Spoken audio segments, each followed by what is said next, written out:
નમસ્કાર દર્શક મિત્રો, પાર્ટીની અંદર મોટા પ્રમાણમાં બગાવત શરૂ થઈ છે. પાર્ટીના મોટા નેતાઓ નારાજ ચાલી રહ્યા છે. પાર્ટીની અંદર બાગીઓ હાલમાં દંગલ ઉપર ઉતરી આવ્યા છે અને પાર્ટીઓની અંદર મોટા નેતાઓએ ટિકિટ કપાતા રાજીનામા આપ્યા છે, જેને કારણે ભારતીય જનતા પાર્ટીની અંદર ખળભળાટ મચી જવા પામ્યો છે.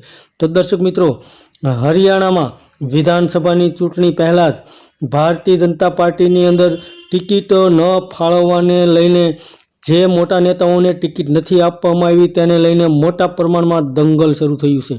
ઓછામાં ઓછા અને વધારે ગણ્યો તો 67 ઉમેદવારોએ પહેલી યાદી જાહેર કરવામાં આવતા જ ટિકિટ કપાતા બાગીઓના સૂર મોટા પ્રમાણમાં વધી રહ્યા છે અને ભારતીય જનતા પાર્ટીએ આ વખતે અનેક નવા ચહેરાને તક આપી છે, જેને કારણે 20 જેટલા અને મોટા પદાધિકારીઓએ રાજીનામા ધર્યા હતા.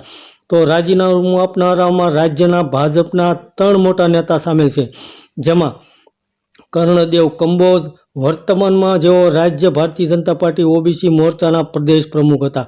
તેમણે અપેક્ષા મુજબ ઇન્દ્રીથી ટિકિટ ન અપાતા રાજીનામું આપ્યું હતું.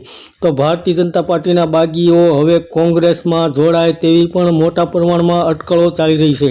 તો કેબિનેટ મંત્રી રણજીતસિંહ ચોટાલાનું નામ પહેલી યાદીમાં જ ગાયબ હતું, જેને કારણે સુખવિન્દર માંડીની પણ ટિકિટ કપાય તેવી પણ સંભાવના છે. તો હાલમાં હરિયાણાની અંદર ભારતીય જનતા પાર્ટીમાં મોટા પ્રમાણમાં બગાવત જોવા મળે તેવા એંધાણ વર્તાઈ રહ્યા છે, કારણ કે ઘણા બધા નેતાઓએ રાજીનામા ધરી દીધા છે, જેને કારણે ભારતીય જનતા પાર્ટીની મુશ્કેલીમાં વધારો થઈ શકે તેવા સમાચાર મળી રહ્યા છે.